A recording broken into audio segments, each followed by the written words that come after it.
አቤት ውሸት! አቤት ውሸት! የእናንተ ውሸት እኮ ማለቂያ የለም። በየቀን አዳዲስ ነገር ይዛችሁ ትመጣላችሁ። ወሬ ብቻ ለራሳቸው ጥቅም ብላችሁ ቪዲዮ ደቅናችሁ ትመጣላችሁ። ምድር አስመሳይ ማለት ነው። የምር አብርሽ ቢታመም እንደዚህ ፈታ ብላችሁ ቪዲዮ ደቅናችሁ ትመጣላችሁ። ለምንድን ነው በዚህ ልክ ተመልካች ላይ ድራማ የምትሰሩ ማለት ነው? አንዳንድ በጎች መቼ እንደምትነቁ አላውቅም። ምን ያክል ሰው ላይ እንደሚጫወቱን የተረዳው በዛሬ ቪዲዮ ላይ ማለት ነው። ገባችሁ አይደለ? የምን ውጭ ሀገር ነው ደግሞ ምክንያት ውጭ ሀገር ሂዶ ይታከም። ጸበል ያልወሰዳችሁ ውጭ ሀገር ሄዶ ይታከም ይላል እንዴ? ጅላንፎ ጅላጅን ማለት ነው። ሰላም ሰላም፣ ጤና ይስጥልኝ ውድና እየተከበራችሁ ቤተሰብ እንዴት ናችሁ?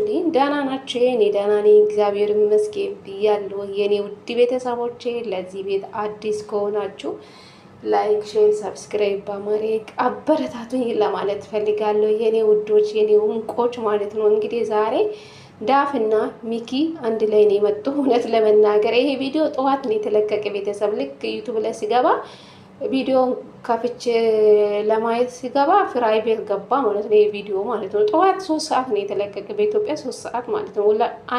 ታላችሁ ብዬ አስባለሁ። ልክ እኔ ቪዲዮ ሲከፍት ፍራይ ቤት ገባ ቪዲዮ ማለት ነው። እና አሁን የተለቀቀ እውነት ለመናገር ምን ያክል ሰው ላይ እንደምትጫወቱን የተረዳው ማለት ነው። ለምን በዚህ ልክ ውሸት ለምን አስፈለገ? በየቀን አዳዲስ ወሬ ታመጣላችሁ። ሄርሜላ ለአብርሽ ምን ሆናት? ሚኪ እስኪ ንገረኝ። የአብርሽ ሚስት አይደለችም እኮ የአብርሽ ወይን ጋው ሚስት አይደለችም እቺ ልጅ። ምንም እኮ ከአብርሽ ጋር ምንም ነገር የላቱም እኮ ሄርሜላ ማለት አንተ ምን ቤት ነው ከሄርሜላ ጋር ወይን ከቡዜ ካንቴ ጋር ወይ ሄርሜላ አብርሽ ዳፍ ቡዜ አንተም ጊዜ ካለክ ከአብርሽ ጋር መሄድ አለበት። ውጭ ሀገር ሂዶ መታከም አለበት። ከራሱ ጋር መሆን አለበት። እዚህ ጋር ተጨናንቆ ምንም ወይን ጸበል አልሄደም ወይን ጸበል አልሄደም ወይን አልታከመ ጭንቀት ውስጥ ነው ያለው ልጁ ያለ ነው የሚያወራ። ይሄ አስመሳይ ጅላንፎ ማለት ነው ሚኪ ማለት ነው። ምን ያክል ነው ውሸት የምታወሩ ግን? ለምን በዚህ ልክ እንደዚህ ገንዘብ ሰርታችሁ ስታገኙ ምንድነው የምትጠቀሙ? ምንድነው የምታገኙ በዚህ ልክ ውሸት ማለት ነው? ጸበል አትወስዱም እንደ ልጁ? የምን ውጭ ሀገር ነው ደግሞ? ውጭ ሀገር ሄዶ ይታከም። ኢትዮጵያ ውስጥ የምታከምበት ቦታ የለም እንዴ? ምን ያክል ለሩታ ጠላቻ እንዳላችሁ ነው የተረዳው። እውነቴ ነው የምላችሁ ሩታና አብርሽ እንዳይገናኙ ለማድረግ ነው ይሄ ሁሉ ጥረት የምታደርጉ ማለት ነው። እውነት እናንተ ለአብርሽ አስባችሁ እውነት አብርሽ ብታማም እንደዚህ በየቀን ቪዲዮ ደቅናችሁ ትመጣላችሁ? ምን ያክል ተመልካች ላይ እንደምትጫወቱ ነው የተረዳው በዛሬ ቪዲዮ ላይ። በጎች መቼ እንደምትነቁ አላውቅም። ምን ያክል እኛ ላይ ድራማ እንደሚሰሩ ነው የተረዳው ማለት ነው። እውነት አብርሽ እንደዚህ ቢሆን በየቀን ቪዲዮ ደቅናችሁ እኮ መመጣት አይጠብቅባችሁ። ዳፍ ተብዮ ማለት ነው እኛን የምንጨነቀው ወንድማችሁ የሆን ነገር ቢሆን የእኛን የምንጎደው የእኛንን።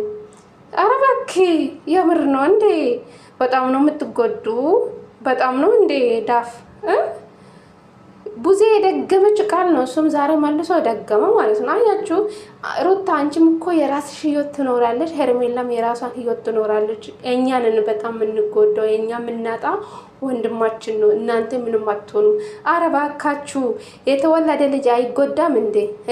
ካላባት ሲያድግ ልጁ አይጎዳም እንዴ? እስኪ ለልጁ አስቡ። እናንተ እንደፈለጋችሁ ሆኑ አስመሰሉ ግን እስኪ ትንሽ አብርሽሽዬ ከታመመ እኮ ሁሉ መሻሽ እኮ አብርሽን ከሩታ መራቅ እኮ አይጠበቅባችሁም። አውርታችሁ ነገሮችን ፈታችሁ ልጁ የምትወስዱበት ቦታ ውሰዱ እንጂ እንደዚህ የሸሻችሁ ልጁን ጭራሽ ውጭ ሀገር ሂዶ ከሄርሜላ ጋር ይታካሚ።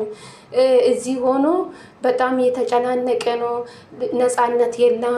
ስለዚህ ይሄ ሰውን ባል ስለቀማችሁ ነው ልጁ ነፃነቱን እያጣው። ገባችሁ አይደለ? ከሚስቱ ጋር እንዳይገናኝ ልጁን እንዳያይ ያደረጋችሁ፣ ልጁን ሸግሽጋችሁ ልጁን አፈናችሁ በለው። እንግዲህ አብርሽ እንደታገተ ቁጠሩ ቤተሰብ ማለት ነው። በዚህ ልክ መታችሁ እዚህ ያልሆነ ወሬ ባታወሩ ደስ ይለናል። ገባችሁ አይደለ? ምን ያክል ድራማ እንደሚሰሩ የእናንተ ድራማ ማለቃ የለም። ጸበሉ ሰዱ ልጁ እሺ ከራሱ ጋር ካልሆነ ጸበል ነው ወይም የምታከምበት ቦታ መውሰድ ነው። ገባችሁ አይደለ? የምን ውጭ ሀገር ነው ደግሞ? ውጭ ሀገር ዝም ብሎ ይትሄዳል እንዴ? ፓስፖርት እኮ ሩታ ጋ ነው። የአብርሽ ፓስፖርት ሩታ ጋ ነው። በድብቅ ነው የምትወስዱ ወይስ የኛ ላይ ድራማ ለመስራት ነው? አብርሽ እኮ ሩታ ቤት እኮ እንደተመለሰ ራሳ እንደ ሚኪ ዝም ብሎ ነው እንደ ውጭ ሀገር የምትሄዱ? አረ እናንተ ውጭ ሀገር ማለቃ የለም። ምን ያጣክል ተመልካች እንጅል እንዳደረጋችሁ የተረዳው። የኛ ጀል አይደለም እናንተ ናችሁ ጅል ማለት ነው። ዝም ብሎ ፕሮሰስ ብዙ ነገር ያስፈልጋል። ዝም ብሎ ውጭ ሀገር። የትኛው ውጭ ሀገር ነው? አሜሪካ ነው? አውሮፓ ነው ወይስ የት ሀገር ነው? እስኪ ሚኪ ማለት ነው ይገራል። ውጭ ሀገር ሂዶ ይታከም። ውጭ ሀገር በቃ ትልቅ ሀገር አደረጋችሁ አይደለም? ከሀገር ያልወጣችሁ ሰዎች ደግሞ ስለ ውጭ ሀገር ታወራላችሁ። ምን ያጣክል ነው ግን የወጣጀ እንዴ? ውጭ ሀገር እያሉ ብዙ ጊዜ ይናገረ። ውጭ ሀገር ሂዱ የሚቻል ከሆነ እስኪ ሄዱና እኛም እናያለን። እውነት ከሆነ ማለት ነው። እስከ መቼ ነው አብርሽ የደበቃቸው የምትኖሩ እንዴ?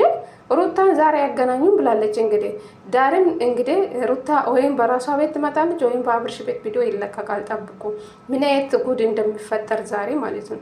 ምን አይነት አክል ሰው ላይ እንደምትጫወቱ ነው የተረዳው። እዚህ ጋር የተረገጠችው ያለችው ሩታ ናት። ልጇ ነው አንዷ ልዑልን። ኧረ